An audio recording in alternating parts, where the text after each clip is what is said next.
Да се биде кандидат за градоначалник не е воопшто лесна и едноставна работа. И сега ќе се уверите во тоа. Мои и ваши гости се овие двајца кандидати за градоначалници. Ќе тргнеме од дамата. Господјо кандидатке, како оди предизборната кампања?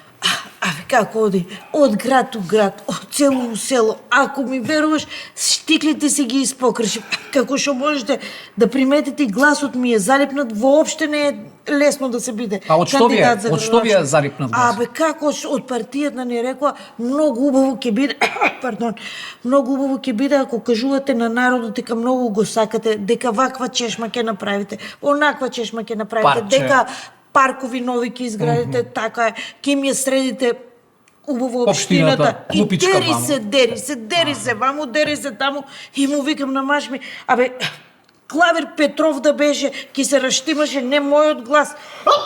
Ви попуштија гласните жици. Ми попуштија, не можам да кажам, можам, ама јајца, не ето. сум читал, јајца да пиете, ама живи јајца ќе ви биде подобро.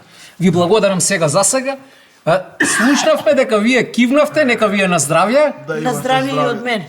Како оди вашата предизборна кампања? Како идеме, што е катастрофа. Катастрофа, синуси ме фатија, кива, испод нас стидацум, образите црвени ми со штипкање, ме болат образите. Какво штипкање, извинете?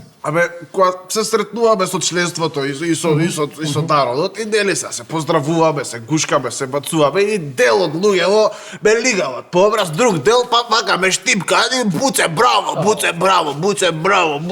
буце образиве, ѓот ми се образиве да прави катастрофа. Плюс со вироза се пола и поиша такво време се па и мене ме заразија. Катастрофа. Вас ич не ви е лесно. Какво лесно бе, какво лесно. Погледни ми ги раците. Зошто имате завој? На тие од пиар агенцијата им текнало дека убаво ќе биде ако садам дрва. Земав лопата, кај сум видела лопата, бе, дечко. Вие сте градска жена, Градска жена. Тука лопата, ваму лопата, ми се направи пликови и завршив на хирургија. Не може. Остае тоа, кај мене у партија виделе дека ода се фатила за лопата, дека сади и мене ми дада лопата. Вика и ти ќе садиш таа ценкиња, растенија, а ја алергичен на полет бе. И додека се ја не можеш да се објасниш, им објаснувам, викам луѓе алергичен сум на полет, не, ќе садиш и отидов, садев ме фати алергијата, не можев да дишам бе луѓе, значи ја ќе умрам за време на оваа кампања. Добро се, не бидете, ама ве молам, не бидете толку песимиста. Вие сте млад човек, а плюс не знам дали сте го гледале филмот Викенд на мртовци, таму има една реплика, вика, па еден ден сите ние ќе умреме. Издржете, ве молам. Ја да знаев дека е вакво тешко, никад немаше да се нафатам на ваква глупост. Да ви се каете веќе, горко се ка.